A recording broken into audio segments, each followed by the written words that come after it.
So in case you don't know, World of Warcraft, Blizzard Entertainment has a tradition of releasing patch notes on the 1st of April that are very tongue-in-cheek and are fake.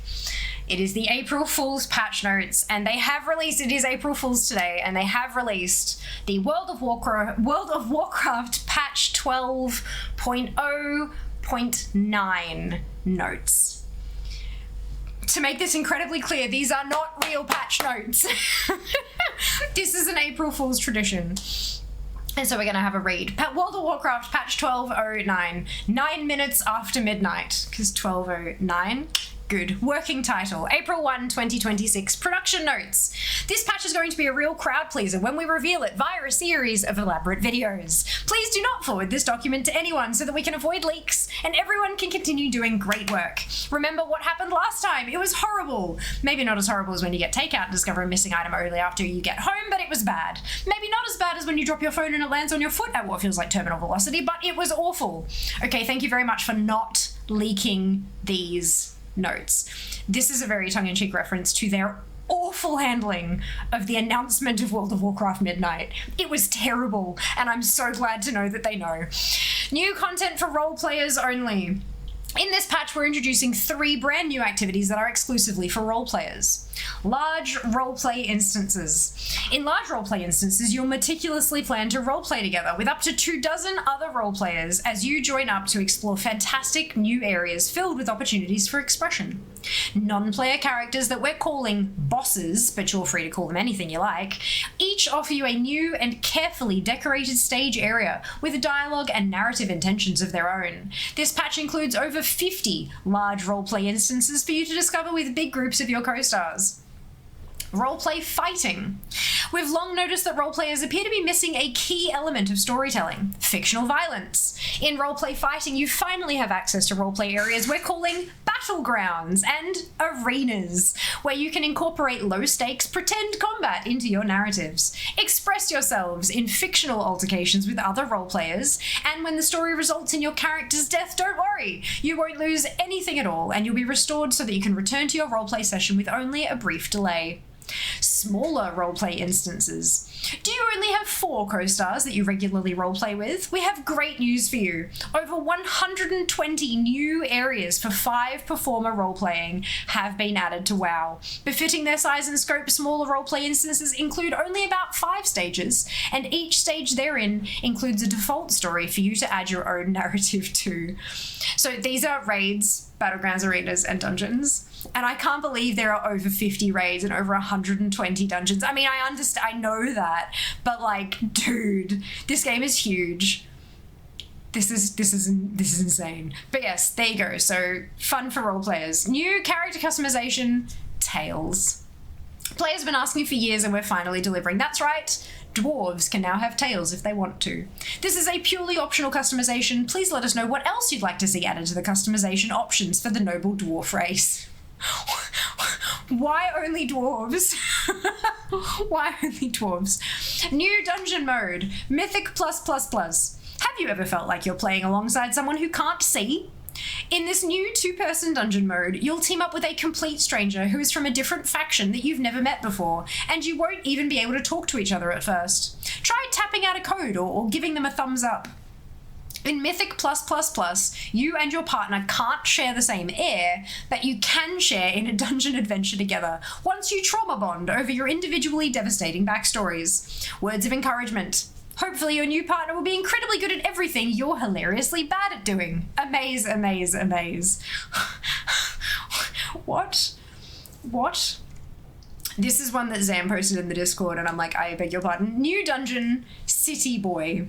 Okay, so this new dungeon hits different. It's basically Snatched, giving absolute chaos energy like so Delulu. Imagine pulling up with your aura farming besties and the brain rot is instantly out of pocket. The whole place is low-key haunted, but also high-key chopped, with fire mobs that straight up do not pass the vibe check, and bosses that are built different, no cap. Stack properly or get deleted in 4K, and you're cooked like in your flop era wipe maxing. Big yikes.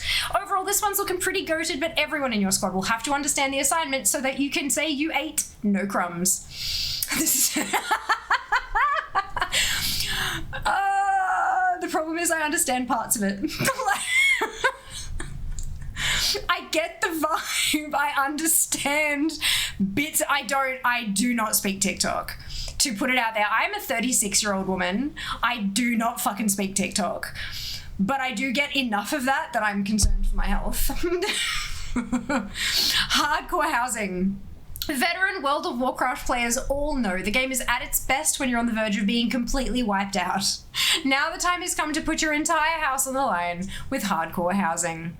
In hardcore housing, you'll sign an irreversible contract that nobody fully reads anyway, committing to a mortgage, insurance, and maintenance costs that must be paid every month or you'll lose it all.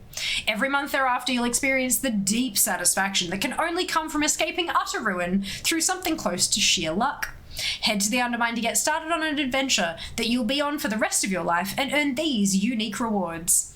A one-time only grace period on your monthly payment, a voucher for changing your adjustable rate mortgage to a fixed rate mortgage for a fee. Fixed rate is non-negotiable, non-transferable, and surprisingly non-deterministic. Voucher can only be used in Undermine on the last day of the month. A 20% buff to your house's fire resistance, and a special item, the Go Bag, which holds a few of your most beloved small pieces of decor. Oof.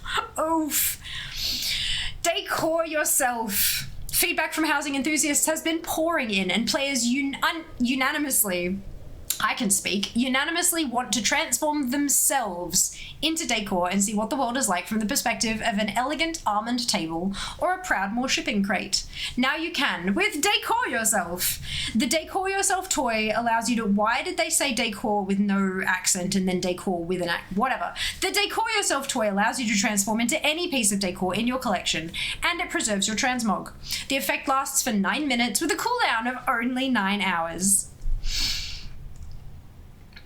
Oh, wow. Interesting. Okay. So normally, every year in the April Fool's patch notes, you've got like a whole class section where like every single class and spec, there's like little throwbacks to current memes or things that have been like continuously spoken about in the class discords or whatever. Like it's a whole thing. Classes. With the previous patch and some incredibly lucky late night hotfixing, we are proud to announce that we reached perfect balance across all classes in our internal testing analysis facility, which is a real thing that we will not talk about any further. Thus, this patch has no need for any class changes. We'd like to take this opportunity to thank everyone who provided the key points of feedback we always needed to reach this incredible milestone. You know who you are. Hunters. All damage and pet damage decreased by 5%. Everyone is perfectly balanced, so we're gonna nerf hunters. I don't know. I think I kind of interesting. I mean, I know that there is fucking so many specs and classes and stuff right now, but like, yeah. It's kind of sad that they didn't, not that they didn't bother with the class bit, but like the class section would have been bigger than the rest of it put together. I get that, but New from the WoW Classic development team. Remember how it felt when an immersive... Let's try that again. Remember how it felt when an immersive new kind of gameplay was first added to World of Warcraft so long ago? In those early days of the feature, before it was updated and expanded over the months that followed, players got to experience their first steps into something truly fresh. We on the Classic development team are excited to announce that we're developing Classic Housing, a return to the 6 weeks of housing before it was forever changed by endeavours and elven exteriors. In Classic Housing, you'll return to a simpler time with a slower pace, and you'll rediscover friends in the neighbourhood that you probably haven't seen making a change to their houses in what feels like forever. Coming summer 2039. Oh dear. Well done, Blizzard. Good job. High five. But yeah, that's like what we were talking about before with the Midnight expansion not really feeling like an expansion. It's like housing was like boom and everyone was doing the thing, and then that's it. We're finished with housing. On to the next thing. What do you think? What do you think of the patch notes? I don't know. I'm really feeling the lack of the class ones. Really, there were just so many little opportunities for fantastic references and Easter eggs and tie-ins and stuff, and it just, oh well. What did you think?